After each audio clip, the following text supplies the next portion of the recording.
Hello கோஸ்டீஸ், நான் உங்களோட பிரபாகரன். இன்றைக்கி நம்ம பார்க்க போகிற ஸ்டோரியை எனக்கு இன்ஸ்டாகிராமில் அனுப்பின பொண்ணோட பேர் ஷர்மிளா தேவி. அவங்க அருப்புக்கோட்டைக்கு பக்கத்தில் இருக்கிற ஒரு கிராமத்தை சேர்ந்தவங்க. சொந்தத்துக்குள்ளேயே தான் கொடுத்துருக்குறாங்க, எல்லாருக்குமே பொண்ணு கொடுத்து பொண்ணு எடுத்துருக்குறாங்க. அப்படி இருக்கும் பட்சத்தில் இவங்க சொந்தத்துலேருந்து அப்பப்போ பிரச்சனை வந்துட்டு போகுமாங்க. அதனால் அவங்க அப்பா ரொம்ப டென்ஷனாக இருப்பாராம். ஒரு பெரிய பங்களா மாதிரியான வீடாங்க. அந்த ஊர்லேயே இவங்களோட வீடு தான் பழமையான வீடாம். இவங்க அப்பா கனகராஜ் எப்போ இந்த தொழிலுக்குள்ளே வந்தாரோ, இந்த ரியல் எஸ்டேட்குள்ளே வந்தாரோ, அதுக்கப்புறமா அந்த சேதுராமனுக்கும் இவருக்கும் இருக்கிற கான்டாக்ட் வந்து கொஞ்சம் கொஞ்சமாக உடைய ஆரம்பிச்சிருச்சான். நமக்கு செய்வினை வைக்கிறவன் எங்கேயோ ஏதோ ஒரு ஊரில் ஏதோ ஒரு கிராமத்தில் இல்லை, நம்ம ஊரில் தான் இருக்கிறான், நம்ம வீட்டுக்கு ஆப்போசிட்லேயே இருக்கிறான். அது நமக்கு தெரிஞ்சதுக்கப்புறமா நம்ம வீட்டில் யாருக்கிட்டையுமே ஷேர் பண்ணலாம், நம்ம மனசு எப்படி இருக்கும்? எந்த ஊர்னே தெரில. ஒரு பைபாஸில் வண்டி போய்கிட்டு இருக்கும்போது திடீர்னு ஒரு லாரி ஆப்போசிட்டில் வந்து இடித்து அங்கே அதில் போனவங்க எல்லாருமே செத்துடுறாங்க. இவங்க அப்பா ஒரு மாதிரி துடிக்க ரத்தம் வந்து ரொம்ப கோரமாக இறந்துடுறாருங்க. இந்த கனவு வந்ததுக்கு அப்புறமா ஷர்மிளாக்கு அன்னைக்கு தூக்கமே போச்சாங்க. சொல்லப்போனால் உங்களோட உயிரை காப்பாற்றினதே அவர் தான் அப்படிங்கிற மாதிரி சொல்கிறாங்க.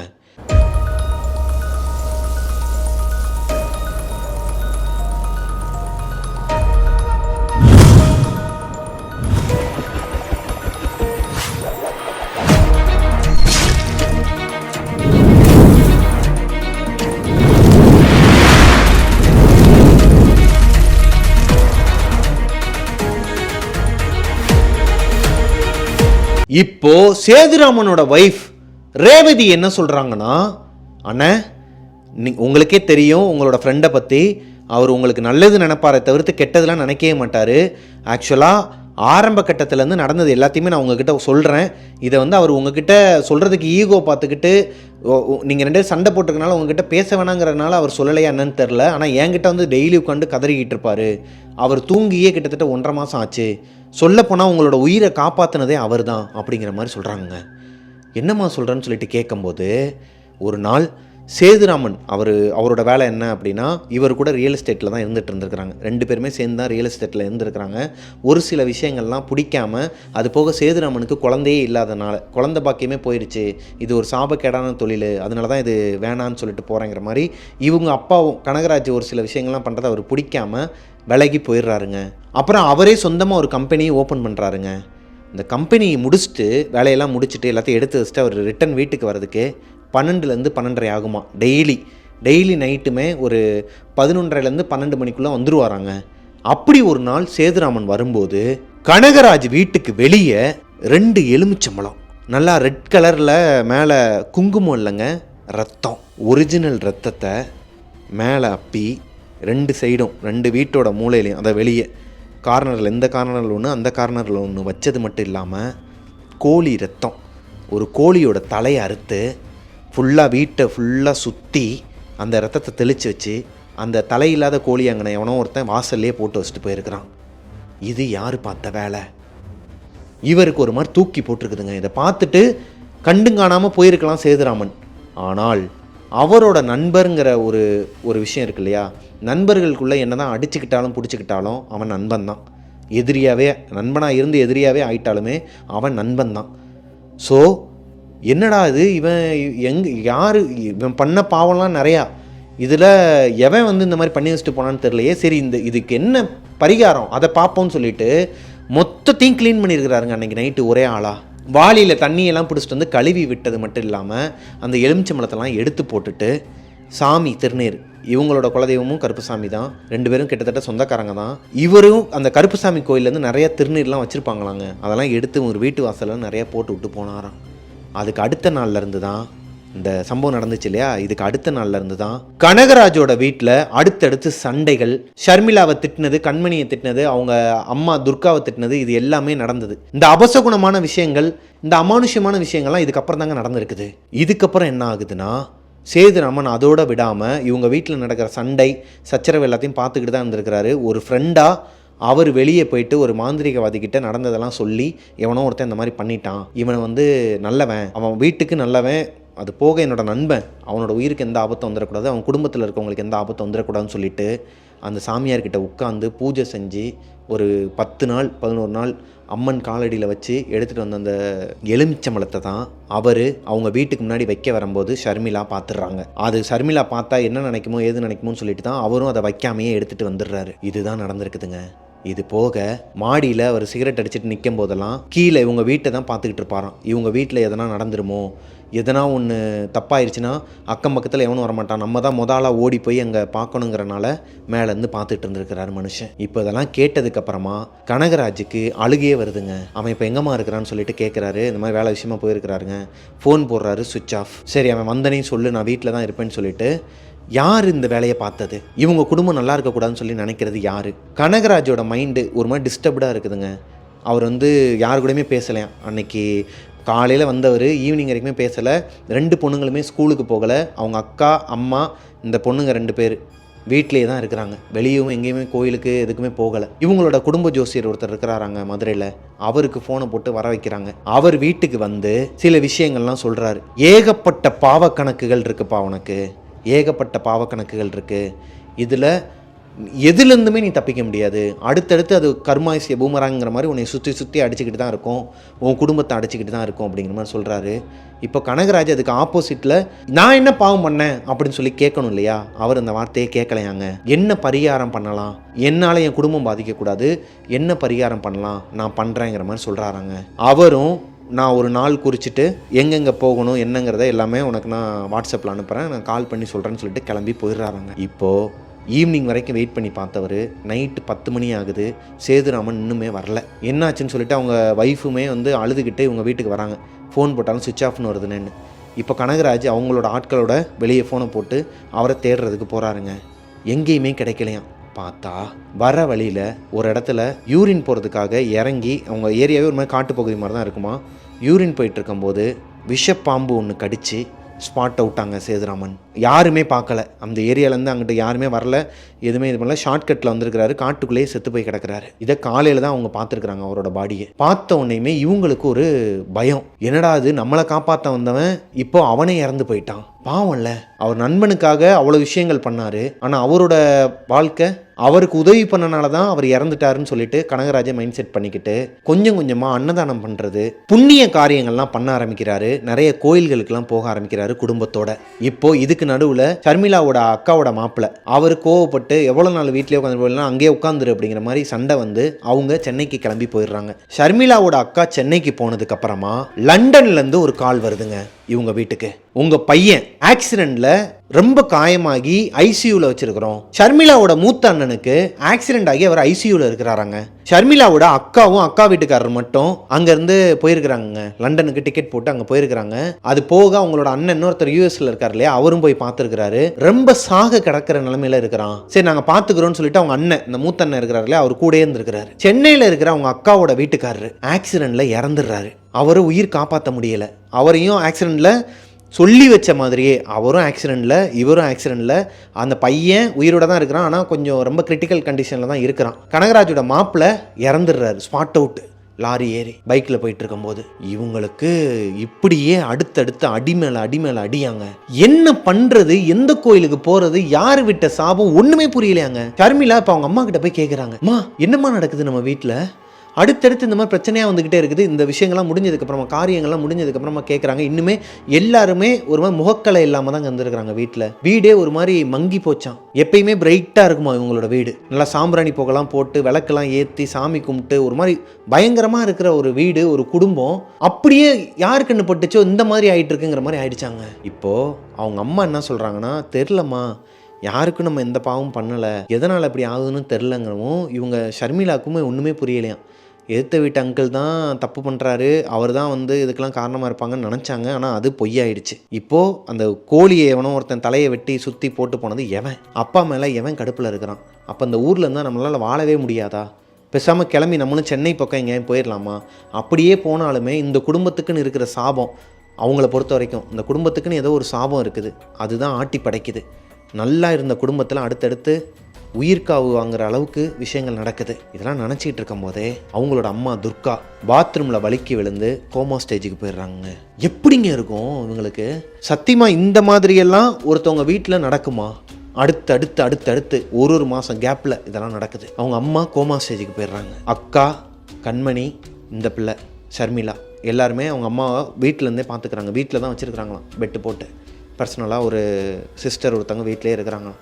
ஹாஸ்பிட்டல்லேருந்து வந்து. கனகராஜ் வீட்டிலேயே இருக்க மாட்டாராங்க. ஒய்ஃபுக்கும் இந்த மாதிரி ஆனதுக்கப்புறமா அவர் பாத யாத்திரை இந்த மாதிரியான விஷயங்கள்லாம் திருச்செந்தூருக்கு போகிறது, அப்புறம் சிவன் கோயிலுக்கு போகிறது, எல்லா திருவண்ணாமலைக்கு எல்லாம் அவரால் முடிஞ்ச அளவுக்கு பழனி எல்லா இடத்துக்குமே பாத யாத்திரையாக போயிட்டு இருந்திருக்கிறார் செஞ்ச பாவத்தை கழிக்கிறதுக்கு. அப்படி அவர் என்ன பாவம் பண்ணார்? இவங்களுக்கு அது எதுவுமே தெரியாதாங்க ஷர்மிளாக்கு. ஒரு நாள் நைட்டு இந்த மாதிரி இடி மின்னலோட மழை பெய்யலையாங்க.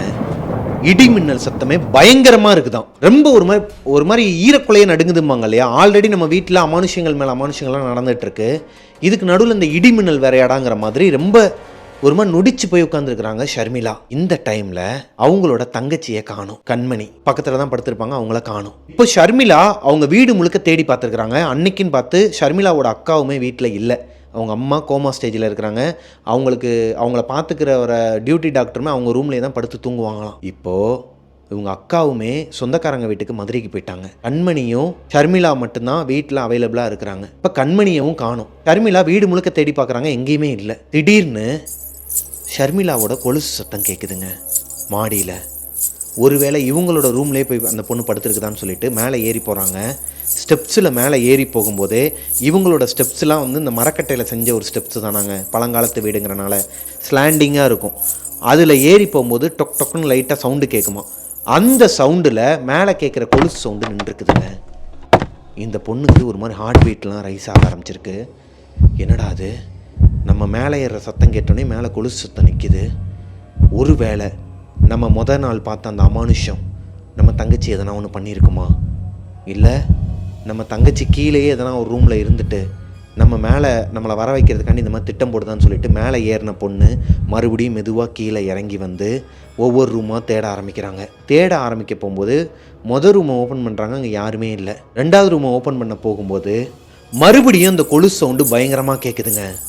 இப்போ யாரோ ஒருத்தவங்க ஓடுற மாதிரி சவுண்டு கேட்குது, பயங்கரமாக கேட்டுருக்கு. இடி மின்னல் சத்தத்துக்கும் இதுக்கும் ஒரு மாதிரி பயங்கரமாக இருந்திருக்குதுங்க. இந்த பொண்ணு ரூமை ஓப்பன் பண்ணாமல் பாதிலேயே விட்டுட்டு வேகமாக ஓடி போயிருக்குதுங்க.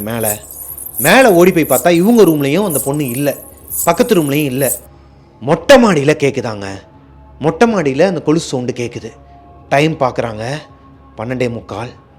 நைட்டு 12:45 மொட்டை மாடியில் கண்மணிக்கு என்ன வேலை? 7th ஸ்டாண்டர்ட் படிக்கிற ஒரு பொண்ணுக்கு என்ன வேலை? ஒரு பயம் வருது. கீழே போயிட்டு அந்த நர்ஸை கூப்பிட்டுக்கலாமா, இல்லை ஃபோன் எடுத்து அவங்க அக்காவுக்கு ஃபோன் போட்டுடலாமா, இல்லை நம்ம இந்த இதெல்லாம் பண்ணுற நேரத்தில் அந்த அமானுஷம் தங்கச்சி எதனா பண்ணிடுமா, மேலேருந்து தள்ளி விட்டுருமா, தங்கச்சியோட உயிருக்கு எதனா ஆபத்தாயிருமான்னு சொல்லிட்டு பல குழப்பங்கள் அந்த பொண்ணுக்கு. மேலே ஓடி போயிருக்கிறாங்க. ஓடி போய் பார்த்தா கண்மணி இடி மின்னல் வெட்ட ஒரு மாதிரி கருமேகம் நைட் நேரத்தில் மின்னல்லாம் வெட்டுச்சுன்னா எப்படி இருக்கும்? பயங்கரமாக இருந்திருக்குதுங்க. மொட்டை மாடியே ஒரு மாதிரி க்ரீப்பியாக இருந்திருக்குது. அந்த இடத்துல மொட்டை மாடியில் மேலே நின்றுட்டு இருக்குதாங்க அந்த பொண்ணு கண்மணி. எகிரி குதிக்கிறதுக்கு நின்றுட்டு இருக்குதான், அந்த சைடு விழுகிற மாதிரி. இப்போ ஷர்மிளாவுக்கு தூக்கி போடுதுங்க. அவள் தங்கச்சி சூசைட் பண்ணிக்கிறதுக்காண்டி 7ஆம் கிளாஸ் படிக்கிற ஒரு பொண்ணு மொட்டை மாடியில் ஏறி நின்றுட்டு இருக்கிறா. கண்மணின்னு சொல்லி கத்திருக்கிறாங்க. அந்த பொண்ணு கண்டுக்கவே இல்லையாங்க. இவங்க கிட்டக்க ஓடி போகும்போது பிடிச்சிடலான்னு சொல்லிட்டு ஒரு கிட்டக்க வரும்போது அந்த பொண்ணு பின்னாடி திரும்பி பார்த்து சிரிச்சுக்கிட்டே, அந்த பொண்ணோட முகமே அது கிடையாதான், ஒரு மாதிரி இறந்து போனவங்களோட உடம்பு, அந்த ஒரு மாதிரியான ஒரு முகமாங்க. அப்படியே கீழே விழுந்துருச்சாங்க. இந்த பொண்ணோட கண்ணுக்கு முன்னாடியே அந்த பொண்ணு கீழே விழுந்து சாகுது. கீழே விழுந்து ரத்தம். கண்மணின்னு சொல்லிட்டு கத்துது, அழுகுது. இதுக்கு நடுவுல கீழே ஒரு சத்தம், யாரோ ஒருத்தவங்க கத்துறாங்க. இன்னமும் எதுன்னு சொல்லிட்டு இந்த பொண்ணு கீழே ஓடி வராங்க. ஓடி வந்து பார்த்தா இவங்க 2வது ஒரு டோரை ஓபன் பண்ண வந்தாங்க இல்லையா, அங்கதான் கண்மணி மயக்கம் போட்டு கிடந்திருக்கிறாங்க. இப்போ திடீர்னு அலறி அடிச்சு கத்தி இருக்கிறாங்க. அவங்க சத்தத்தை கேட்டுதான் இவங்க ஓடி இருந்திருக்கிறாங்க. இப்போ கீழே இந்த நர்ஸும் எந்திரிச்சிடுறாங்க. அவங்களும் வராங்க. என்னாச்சு பாப்பான்னு சொல்லி கேட்கும்போது இவங்களால சொல்ல முடியல அந்த நர்ஸுக்கிட்ட நடந்ததெல்லாம். இவங்க திகைச்சு போய் நிற்கிறாங்க. ஏன்னா இவங்க கண்ணு முன்னாடி தான், ஷர்மிளாவோட கண்ணு முன்னாடி தான் அவங்க கண்மணி, அவங்க தங்கச்சி வந்து கீழே விழுந்து இறந்துட்டாங்க. ரத்தம்லாம் போயிருக்குது, சிரிக்க வேற செஞ்சிருக்குது. அப்போ மேலே பார்த்த உருவம் யாரு? இந்த பொண்ணு எதுக்காக இந்த ரூம்ல வந்து படுத்திருக்கணும்? ஒண்ணுமே புரியலையாங்க. ரொம்ப ஒரு மாதிரி தகச்சு போயிருந்திருக்கிறாங்க. அன்னைக்கு நைட்டு முழுக்க தூக்கமே கிடையாதான். கண்மணியை பக்கத்தில் படுக்க போட்டு தூங்க வச்சுட்டு இவங்க தூங்கவே இல்லையாங்க. ஆண்டிய திருநீரையும் பூசி விட்டுக்கிட்டு சாமியை நினச்சிக்கிட்டு, குலசாமியை நினச்சிக்கிட்டே படுத்து இருந்திருக்கிறாங்க. ஷர்மிளாக்கு சின்ன வயசுலேருந்தே கருப்பசாமினா உயிராங்க. அவங்களோட குலசாமிங்கிறனாலையா என்னன்னு தெரில, ஆனால் எல்லாத்துக்குமே காவல் தெய்வமான கருப்பையாவை கும்பிட்டுட்டு தான் போவாங்களாம். வெளியே அன்டைமில் போகிறதா இருக்கட்டும், இல்லை தூக்கத்தில் எதனா கெட்ட கனவு வந்துச்சுனாலோ, சின்ன வயசுலேருந்து உங்களுக்கு எதனா பிரச்சனை வந்தால் கூட அவர்கிட்ட தான் போய் முறையிடுவாங்களாம். இப்போது அடுத்த நாள் இந்த சம்பவம் நடந்த அடுத்த நாள் கண்மணியை கூப்பிட்டுக்கிட்டு அவங்க அக்காவையும் ஃபோன் போட்டு வர வச்சு அவங்க குலசாமியான கருப்பையா கோயிலுக்கு போயிருக்கிறாங்க. ரொம்ப உருகி வேண்டி இருக்கிறாங்க. ஐயா, நாங்கள் என்ன பாவம் பண்ணோன்னு எங்களுக்கு தெரில, எங்களுக்கு ஏன் இந்த மாதிரி நடக்குதுன்னு தெரில, சின்ன வயசுலேருந்தே சந்தோஷமாகவே வளர்ந்துட்டேன், சின்ன வயசுலேருந்தே இந்த கஷ்டங்களெல்லாம் பார்த்து வளர்ந்துருந்தா எனக்கு ஒரு வேளை இதெல்லாம் தாங்கிக்கிற பக்குவம் இருக்குமா என்னன்னு தெரில. சின்ன பொண்ணு அவள் என்ன பண்ணா, என் கண்ணு முன்னாடி என் தங்கச்சி கீழே விழுந்து செத்தா, இது என்னால் மறக்கவே முடியாது லைஃப்பில், நீங்கள் தான் எதனா ஒன்று பண்ணணும்னு சொல்லிட்டு வேண்டி இருக்கிறாங்க. வேண்டிக்கிட்டு இருக்கும்போது அங்கே பூசாரிக்கு அருள் ஆட ஆரம்பிச்சிருக்கிறாருங்க. உன் குடும்பத்து மேலே பெரிய சாபம் இருக்குது, இந்த சாபக்கேடை யாராலையுமே அழிக்க முடியாது, அதாவது எடுக்க முடியாது, நீ என்ன தான் நல்லது பண்ணாலும் என்ன தான் நீ எவ்வளோ பெரிய புண்ணியம் செஞ்சாலும் அழிக்க முடியாத பாவத்தை உங்கள் அப்பன் பண்ணியிருக்கிறான். அப்படி என்ன பண்ணார் அம்மா கிட்ட கேட்டால் அவங்களுக்கும் தெரில, என்ன பாவம் பண்ணாலுமே அதுக்கான பரிகாரம் என்னன்னு சொல்லுங்கள், நாங்கள் பண்ணுறோம். ஷர்மிளாவோட அப்பா கனகராஜ் இவங்களை பொறுத்த வரைக்கும் ரியல் எஸ்டேட் பண்ணுறவர், இவங்க குடும்பத்துக்கு நல்லவர், இவங்க குடும்பத்தை எல்லாருமே நல்லா பார்த்துக்கிறாருங்கிறது மட்டும்தான் இந்த பொண்ணுங்களுக்கு தெரியுங்க. ஆனால் அவரோட மறுபக்கம் இந்த ரியல் எஸ்டேட்டில் வர காசெல்லாம் அதிக வட்டிக்கு கொடுத்து சம்பாதிக்கிறதுக்கு ஒரு ஃபைனான்ஸ் கம்பெனியை அவர் வச்சு நடத்திக்கிட்டு இருந்திருக்கிறாரு அதே ஊருக்குள்ளே வேற ஒரு ஆள் மூலயமா. ஆனால் இவர் தான் ஹெட்டாங்க. இந்த வட்டிக்கு கொடுத்து வாங்குகிற விஷயத்தில் நிறைய குடும்பத்தில் அவர் நிறைய விஷயங்கள் பண்ணியிருக்கிறாராங்க. நிறைய பேருக்கு இவருக்கு கடனை திருப்பி கொடுக்க முடியாமல் இவர் கேட்குற கேள்விகளுக்கெல்லாம் அசிங்கப்பட்டுக்கிட்டு மீட்ரு வட்டி, கந்து வட்டி, எல்லா வட்டியும் கொடுக்குற ஒரு கேங்காங்க. இதனால் அவங்க நிறைய குடும்பங்கள் அழிஞ்சிருக்குதான் அவங்க ஊரில். அவங்க ஊராக இருக்கட்டும், பக்கத்து ஊராக இருக்கட்டும், பக்கத்து கிராமங்களாக இருக்கட்டும், இங்கே நிறைய பேரோட குடும்பம் நாசமாக போயிருக்குதாங்க இவங்க அப்பாவால். ஸோ இதனால் பாதிக்கப்பட்டதில் யாரோ ஒருத்தவங்க தான் இவங்க வீட்டு வாசலில் இந்த வேலையும் பார்த்துருக்குறாங்க. இந்த கோழி தலையை வெட்டி போட்டு ரத்தம், இந்த எலுமிச்சம்பழம் சேதுராமன் பார்த்தார் இல்லையா, அது போக சேதுராமன் எதனால் இவங்க அப்பா கூட சேராமல் இருக்கிறாரு, எதனால் இவங்களுக்குள்ளே சண்டை வந்துச்சுன்னு சொல்லிட்டு இந்த சாமியார் இதெல்லாம் சொன்னதுக்கப்புறமா, சாமி அருள் சொன்னதுக்கப்புறமா இதுதான் விஷயம், இதுக்கு பரிகாரமே கிடையாது, உன் அப்பன் கண்ணு முன்னாடி அவன் குடும்பமே அழியிறத அவன் பார்த்து தான் ஆகணும், அவ்வளோ பாவத்தை சேர்த்துருக்கிறான், நிறைய வட்டிக்கு கொடுத்துருக்குறான், வட்டிக்கு மேலே இப்போ 1 லட்ச ரூபா வட்டிக்கு கொடுக்குறாரு அப்படின்னா வட்டி மட்டுமே 1.5 லட்ச ரூபா கட்டியிருப்பாங்களாம், இருந்தாலும் அசலை கேட்பாராம், அசலை கட்டமுடினா வட்டியை கொடுங்கிறது. இந்த மாதிரி கேங்கு இந்த ஊர்லன்னு கிடையாதுங்க, நிறையா ஊரில் இந்த மாதிரி பண்ணிக்கிட்டு இருக்கிறாங்க. ஸோ இதனால தான் அவங்களோட குடும்பம் தரிசாக போயிட்டுருக்குதாங்க. பூசாரி சொன்னதுக்கப்புறமா இவங்க 3 பேருமே அழுதுகிட்டு இவங்க வீட்டுக்கு வந்துட்டு இருக்கும்போது இவங்க ரேவதியை பார்த்துருக்குறாங்க, சேதுராமனோட வைஃப். அவங்கக்கிட்ட என்ன நடந்துச்சு, எதனால் சேதுராமன் அப்பாவை கூட பேசாமல் போனார், இவங்களுக்குள்ள என்ன பிரச்சனைன்னு கேட்கும்போது ரியல் எஸ்டேட் பண்ணுற வரைக்குமே 2 பேரும் ஒன்றா ஃப்ரெண்ட்ஷிப்பாக கரெக்டாக தாங்க இருந்திருக்கிறாங்க. இவர் என்னைக்கு வட்டிக்கு கொடுக்க ஆரம்பித்தாரோ அவர் தப்புன்னு சொல்லியிருக்கிறார், அடுத்தவன் காசு நமக்கு வேணாம், அப்படி உனக்கு நீ வட்டிக்கு கொடுக்கணும்னா கம்மியான வட்டிக்கு கொடு, இந்த மாதிரி அதிக வட்டி, மீட்ரு வட்டி, இந்த மாதிரி வட்டிக்கு கொடுத்து பாவத்தை சேர்க்காத, இந்த பாவம் எல்லாம் ஒன்றை மட்டும் சேராது உன் குடும்பத்தையே சேரும்னு அப்பயே வான் பண்ணியிருக்கிறாரு. இருந்தாலும் பாவத்தை பார்த்தா சம்பாதிக்க முடியாதுன்னு சொல்லிட்டு இவரே ஆரம்பித்த தொழில் தான் ஃபைனான்ஸ். கனகராஜ் இவர் என்னைக்கு இந்த தொழில் ஆரம்பித்தாரோ அன்னையிலேருந்து இவர் பேச்சுவார்த்தை கிடையாதாங்க. இதுக்கு நடுவில் சேதுராமன் கூட படித்தவர், அதாவது சேதுராமனுக்கு இன்னொரு ஃப்ரெண்டு இருப்பார் இல்லையா, அவருக்கு இவர் கந்து வெட்டி கொடுத்து அவரை கொலை மிரட்டல்லாம் விட்டுருக்கிறாரு கனகராஜ். அதுக்கு சேதுராமன் தான் சண்டை போட்டிருக்கிறார், இதுக்கு மேலே எதனா பண்ணனா அது வேறு மாதிரி ஆகிடும். இவருமே தன்னோட ஃப்ரெண்டுங்கிறனால விட்டாராங்க. சரி ஓகே இவன் சொல்கிறான், சரி அசலை கொடு, அதுதான் அந்த கணக்கான். 1 லட்ச ரூபா வாங்கியிருக்கிறார், 1.5 லட்ச ரூபா வட்டி கட்டியிருக்கிறார், இன்னுமே வட்டியை கொடு இல்லை அசலை கொடுங்கிற மாதிரி நின்றுட்டு இருந்திருக்கிறாங்க. இந்த சாபம் இவங்களுக்கு தீரவே தீராதா? இவங்க அப்பா பண்ண பாவத்தினால தான் இவங்க குடும்பத்தில் இவ்வளோ விஷயங்கள் நடக்குதா? இவங்களோட அண்ணனுங்களுக்காக இருக்கட்டும், அக்காவாக இருக்கட்டும், எல்லாரோட வாழ்க்கையுமே இப்போ கேள்விக்குறியாக இருக்குதா? இதை தயவு செஞ்சு என்னோட பேரையோ எங்கள் அப்பாவோட பேர், எங்கள் குடும்ப டீட்டெயில்ஸை மட்டும் சொல்லிடாதீங்க. இது அருப்புக்கோட்டையில் நடந்த ஒரு சம்பவமும் கிடையாது, எல்லாமே கற்பனையாக நான் சொன்னது தான். அந்த பொண்ணு என்கிட்ட கேட்டுக்கிட்டாங்க, எங்களோட ஊர் பேரோ எதுவுமே தெரிய வேணான்னு சொல்லிட்டு, அதனால் நான் சொல்லலை, நானாக புனைப்பெயர்கள் வச்சு தான் எல்லாமே சொல்லியிருக்கிறேன். ஆனால் இந்த கதை ஒரு கதை இல்லைங்க, ஒரு பாடம் தான் சொல்லுவேன் என்னை கேட்டால். இப்போவுமே ஊர் சைடில் நிறைய விஷயங்கள்லாம் நடந்துகிட்ருக்குன்னு நினைக்கிறேன், இப்போ வரைக்குமே நடந்துகிட்ருக்கு. இனிமேலாச்சும் இந்த ஸ்டோரி மூலயமா உங்கள் குடும்பத்தில் உங்கள் அப்பாவாக இருக்கலாம், இல்லை உங்கள் அண்ணனாக இருக்கலாம், யாராக வேணாலும் இருக்கலாம், இன்றைக்கி அதிக வட்டிக்கு கொடுத்து அடுத்தவனோட காசை உறிஞ்சி அந்த ரத்தத்தில் வாழ்கிறது நல்லா தான் இருக்கும். மேபி உங்களோட குடும்பமும் நாளைக்கு இதே மாதிரி தரிசா போகலாம், உங்களோட லைஃபுமே கேள்விக்குறியாகலாம். எனக்கு ரொம்ப பிடிச்சிருந்துச்சுங்க பர்சனலாக இந்த ஸ்டோரி. சாரிம்மா, இந்த ஸ்டோரியை பார்த்துட்ருக்கவங்க தப்பாக எடுத்துக்காதீங்க. நான் வந்து வேறு அர்த்தத்தில் தான் இது பிடிச்சிருக்குன்னு சொல்கிறேன். அதை நீங்கள் புரிஞ்சுப்பீங்கன்னு நினைக்கிறேன். ஏன்னா அடுத்தவனோட காசை ஆட்டையை போடணும்னு நினைக்கிறவன் திருடன். அந்த கேட்டகரி தான் அந்த வட்டிக்கு கொடுக்குறவங்க எல்லாருமே. ஸோ ஒரு கம்மியான வட்டிக்கு கொடுத்து ஹெல்ப் பண்ணுறவங்களும் இருக்கிறாங்க நாட்டில் நிறைய பேர். நானே பார்த்துருக்குறேன். ஒரு 2 பைசா 1 பைசா அந்த மாதிரிலாம் கொடுக்குறவங்களாம் இருக்கிறாங்க. இந்த அதிகமாக 10 பைசா 20 பைசா அந்த மீட்ரு வட்டி கந்து வட்டிலாம் கேள்விப்பட்டிருக்கிறேன். ஆனால் அது நான் எக்ஸ்ப்ளோர் பண்ணது கிடையாது இது நாள் வரைக்கும். ஆனால் கேள்விப்பட்டிருக்கிறேன். என்னோடய சுற்று வட்டாரத்துலேயுமே நிறைய நான் கேள்விப்பட்டிருக்கிறேன். என் குடும்பத்திலேயே நான் நிறைய பேரை பார்த்துருக்குறேன். அப்போது இந்த மாதிரியான ஜென்மங்களுக்கெல்லாம் நான் ஒன்றே ஒன்று சொல்லிக்கிறேன். இந்த கதை வந்து உங்களுக்கு ஒரு பாடம் தான். இது வந்து ஒரு கதை கிடையாது, ஒரு பாடம். அதனால எனக்கு ரொம்ப பிடிச்சிருக்குது. ஸோ இதை பார்த்துட்ருக்கிற நீங்களுமே உங்கள் வீட்டில் இதுக்கப்புறமாச்சும் கொஞ்சம் கரெக்டாக நடந்துப்பீங்கிற நம்பிக்கையில் எனக்கு ரொம்ப ஹாப்பிங்க. இப்படி ஒரு சோசியல் மெசேஜோடு இந்த கதை முடியுங்கிறது எனக்கு தெரியாது. ஆனால் பாவம் தானே, அந்த குடும்பம் இப்போ வரைக்குமே கஷ்டப்பட்டுட்ருக்குறாங்களாங்க. அந்த பொண்ணுக்கு இப்போ கல்யாணமாகி 2 குழந்தைங்க. அந்த 2 குழந்தைங்களுமே ஒரு குழந்தை ஹேண்டிகேப்டட், இன்னொரு குழந்தை வந்து கொஞ்சம் மனநல பாதிக்கப்பட்ட ஒரு குழந்தைங்க. இந்த சாபம் இன்னும் எந்த அளவுக்கு தொடருங்கிறது தெரியலை அவங்க குடும்பத்துக்கு. இப்படி ஒரு பயங்கரமான ஒரு சம்பவத்தை உங்கள் குடும்பத்துக்கு நீங்கள் கொடுக்கணுமா? எதுக்கு நமக்கு இந்த வட்டி கொடுக்குற பிஸ்னஸ்லாம்? இந்த ஸ்டோரி உங்களுக்கு பிடிச்சிருக்குன்னு நினைக்கிறேன். உங்களுக்கு பிடிச்சிருந்துச்சுன்னா லைக் பண்ணிடுங்க. உங்களோட வீட்லேயும் இதே மாதிரி எதனா அசம்பாவிதங்கள் அமானுஷங்கள் நடந்திருக்குது, அதை என்கிட்ட ஷேர் பண்ணணும்னு நினச்சிங்கன்னா டிஸ்கிரிப்ஷனில் என்னோடய இன்ஸ்டாகிராம் ஐடி கொடுத்துருக்குறேன். அங்கே வந்து எனக்கு இன்பாக்ஸ் பண்ணுங்கள். Prabhakaran official, mister Prabhakaran. இந்த 2 ஐடியிலையுமே எனக்கு இன்பாக்ஸ் பண்ணலாம். ஸோ மிஸ்டர் பிரபாகரன் யூடியூப் சேனலை சப்ஸ்கிரைப் பண்ணிடுங்க. பக்கத்தில் இருக்க பெல் ஐக்கானை தட்டி விட்டுருங்க. நெக்ஸ்ட்டு ஒரு சுவாரஸ்யமான நல்ல ஸ்டோரியோட உங்களை மீட் பண்ணுற வரைக்கும் பாய்.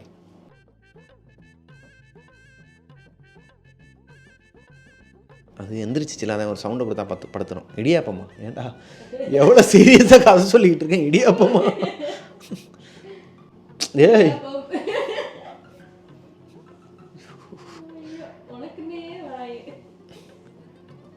சும்மா நல்லனா இடியாப்பம்னு சொல்லிட்டு கீழே போய் பார்த்தோன்னா ஜெட்டு வேகத்தில் மாமா மின்னு காணாம போயிடுவாங்க இல்லையா? இப்போ மட்டும் என்ன வந்து நின்றுக்கிட்டு இடியாப்பம்னா 90s கிட். அதான் நான் சின்ன வயசுலேருந்தே இந்த மாதிரியான ஆட்கள் மேலாம் கடுப்பில் தான் இருக்கேன். சும்மா நம்மளை டெம்ட் ஆக்கி விட வேண்டியது. இடியாப்பம் தேங்காய் பால்னு சொல்லி கத்த வேண்டியது. கீழே போனால் அது இருக்கவே இருக்காது எப்பயுமே. இது இடியாப்பமா?